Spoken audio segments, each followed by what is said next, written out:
Hello YouTube. Today I'm working on a 4th generation Ram 3500 with the composite headlights. What we are doing today is removing the headlight housing so that we can access the high beam, low beam bulbs as well as the parking light bulb here in the corner. So the first order of business is to remove this air deflector.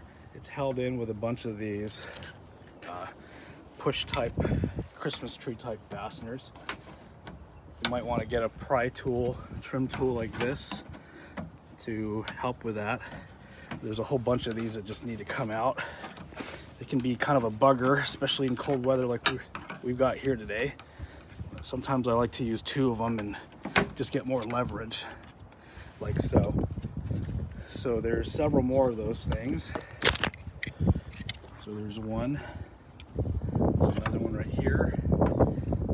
Another.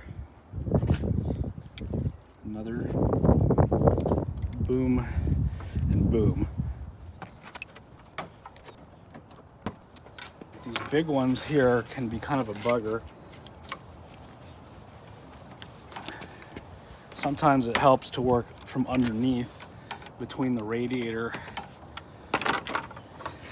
and the panel. But I've got all of these loose now, so now this piece comes up. Got 4 bolts holding the grille on. One here, and 2 others that match that on the other side. 10 millimeters, just pull them off. The outer ones will be this coarse threaded, almost like a wood or sheet metal screw. And then the middle ones will be this machine type screw. So don't get those mixed up. You'll just want to grab the grill from whichever side releases first and kind of pull it off. Okay, so the left side pulled off. So you just want to kind of pull firmly but gently. From here we have 2 more 10 millimeter bolts to remove. So this is the longer bolt of the 2. You want to keep that in mind. From here we'll unclip the retainer in the back of the headlight. So now we are in the fender well here. There's an access panel that you pull up, pull out I should say. It's just plastic. And then in here there should be a latch.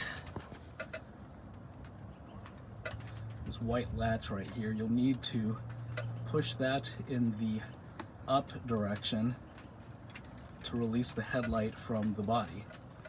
Okay, well I couldn't get a camera in there, but I've moved it. As you can see, the white latch is moved in the up position, and that will allow the headlight to come out.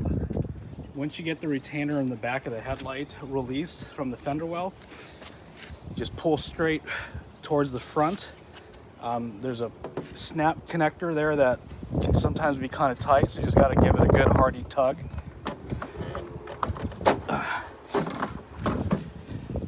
And like that, it'll come out. So here's the ball socket right here. I don't know if you could really see it that well. Right here, that's the ball socket that tends to get stuck in this location here. So once you have the housing out, you can disconnect the main harness so that you can pull this whole thing. So to release this clip here, you'll need to pull the gray lock out. Sometimes the trim tool like so will help massage it out. Hopefully you saw that. Then once you get that massaged out, you can push the release tab and separate the connector. Hopefully that was visible. Now we can work on the other connector that's all in the dirt here. There's a red lock that you need to pry like so. And then the same deal, there's a release tab here. Push it, wiggle, and that connector should come right out. So from here, just pull on the harness just to get it off of the back of the headlight housing, and now we can bring this somewhere more handy so we can replace the bulbs. All right, so we've got the headlight housing on the workbench, aka the tailgate. So a couple bulbs here that we'll show you. So this bulb in the corner here, this orange one, this is your parking light as well as your turn signal.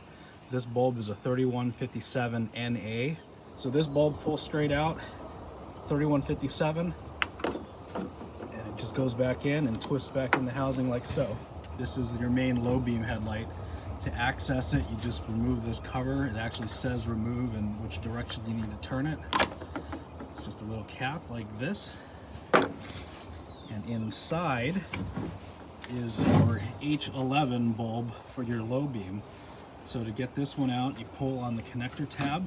So this tab here just pulls towards us, and then you slide the connector out like so. And then from here, the bulb turns counterclockwise and pulls out. So this is a bulb, halogen bulb. You don't want to touch it with your bare fingers. Have gloves on. I don't need to replace the bulbs just yet, so I'm just going to stick it back in, make like we just put a new bulb in, get it locked in place securely, and from here, you just connect the connector back up. Make sure it clicks into place. And then reverse the removal, and just stick this cap back on and turn it clockwise until it locks. Now for the high beam headlight's under this cover. As you can see here, I pulled this connector just to get it out of the way. Same deal, turn that counterclockwise. And now this is a 9005 bulb. Kind of similar deal here. You want to pull up on the clip to remove the connector, and the connector just comes out. This bulb is similar to that H11 bulb in that you have to turn it counterclockwise to remove it, and then once it's unlocked, you pull it straight out. Again, you don't want to touch this bulb with your fingers. Wear gloves. So make like this is the new bulb, stick it back in until it's in place, turn clockwise till it locks, and then put the connector back on. After you get the connector on, you want to make sure that this is locked in place before you put the cap back on. So to put the headlight housing back in, it's basically reversive removal. So we'll have the headlight housing here, and we just connect all the electrical connectors that we removed, plug them back in. So push them on, make sure they don't come off, and push the lock clip back in like that, and just the fasteners back into the back of the headlight housing. And then we'll repeat the same on this one. Hopefully I've got it within the camera frame here. Once it clicks in, just make sure that's snapped into place, and then this fastener here just to secure it behind the headlight like so. I will just mention that this is the white tab in the fender well that you need to pull down once the headlight housing is in. It's kind of hard to show that. Up is the release position, down is the lock position, and that basically interfaces with this square little peg here. This ball socket right here clicks into the socket on the vehicle. So now we just push it into place. You can feel it kind of align itself. Once it's aligned, push towards the back of the vehicle until you feel it snap in. And then reach into the fender well. Okay, it can be kind of tight at times to pull that lever in the down position. Just if it's not moving, try to jiggle the headlight a little bit until it locks into place. Once it's locked into place, secure that lid. Now we just start putting everything back together, just reverse the removal. We'll start with the two bolts holding the headlight in, snug it down. I often look at the witness marks for the bolts here, just to get it back in the same position that it was in prior to removal.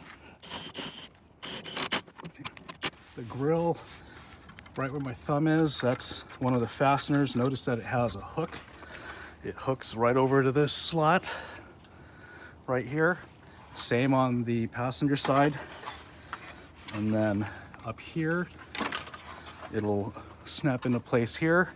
Same again as the passenger side.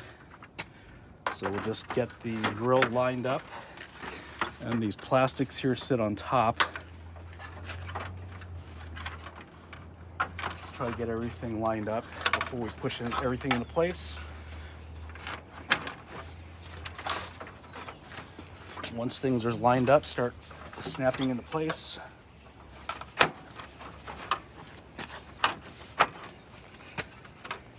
All right. And then the final stretch is the 4 screws that go on top to put this grille or secure the grille. Now the final piece is the air deflector that goes on top of the grille.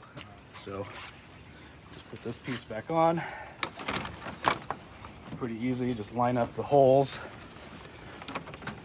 There's a trim piece right here that needs to line up with this hole here. And then that push fastener just goes into the grille, the fender I should say. And same with this one, just push it in place. And got a couple more of these that go here.